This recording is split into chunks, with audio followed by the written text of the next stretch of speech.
30 days ago, I stood at a crossroads, my life a tapestry woven with threads of doubt, scarcity, and stagnation. I had grown accustomed to a mindset that limited my potential, where every opportunity felt out of reach, and every setback became a reason to retreat into a shell of excuses. But something within me stirred, a flicker of hope that perhaps there was a different path, one that led to abundance, action, and belief. I committed to a transformative journey, one that would redefine not just my mindset, but the very fabric of my existence. The first day was a whirlwind of emotions.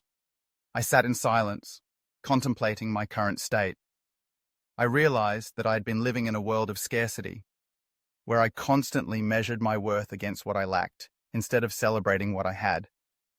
The shift began with a simple mantra: I have enough.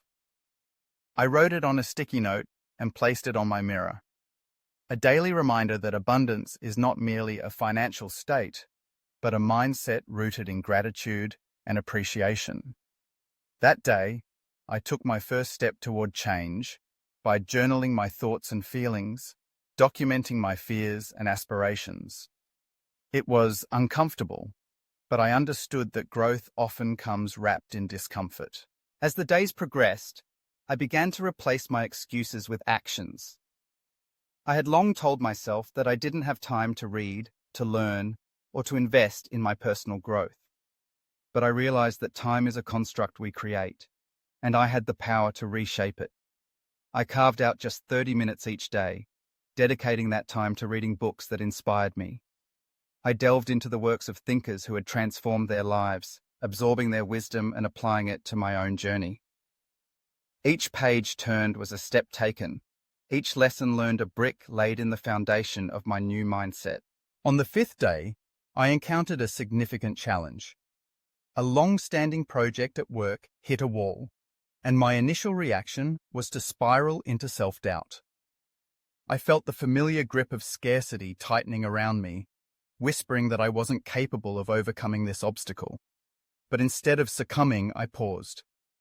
I recalled the mantra that had become my anchor. I have enough. I shifted my perspective, viewing the problem as an opportunity for growth. I sought feedback, collaborated with colleagues, and approached the issue with a renewed sense of clarity. The project not only progressed but flourished, and I emerged from that experience with a newfound belief in my abilities. By the 10th day, I was beginning to notice subtle changes in my daily routine.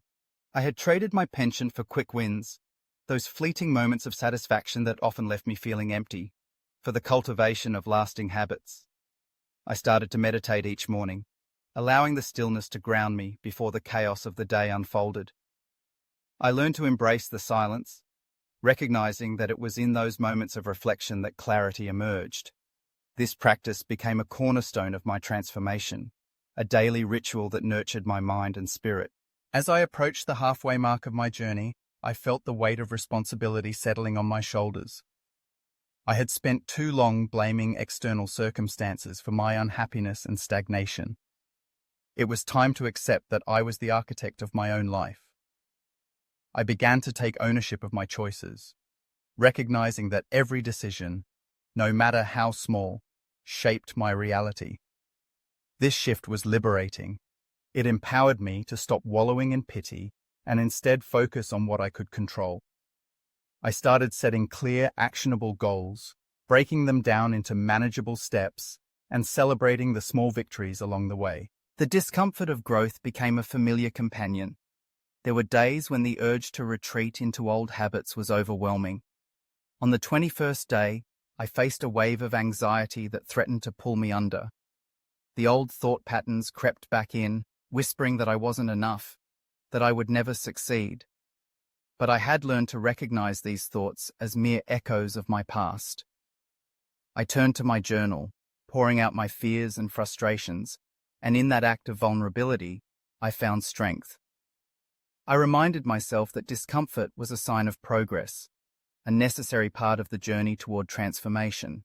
By the time I reached the final days of the month, my perspective had shifted dramatically. I had begun to see opportunities where others identified problems. Challenges became puzzles to solve, rather than insurmountable barriers. I approached each day with a sense of curiosity and adventure, eager to uncover what lessons awaited me. I found joy in the process of learning, understanding that true wealth encompasses so much more than just monetary gain. It is rooted in mindset, discipline, and clarity of purpose. I also discovered the power of community. I reached out to like-minded individuals, engaging in conversations that sparked inspiration and motivation.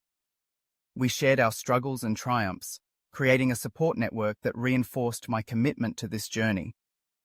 I learned that surrounding myself with people who uplift and challenge me was essential in maintaining my newfound mindset.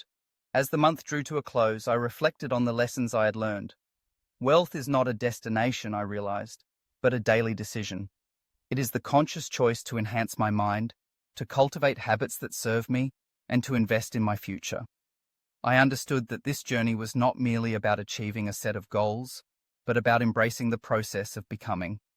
Each day was an opportunity to redefine what success meant to me, to expand my horizons, and to align my actions with my values. I felt a sense of excitement for the days ahead. The coming 30 days held the potential for profound change, a continuation of the journey I had embarked upon.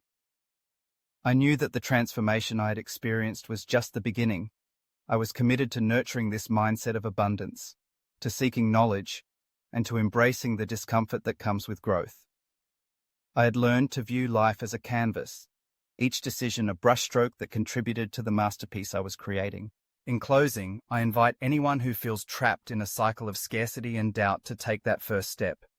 Embrace the discomfort, acknowledge your fears, and commit to a journey of transformation.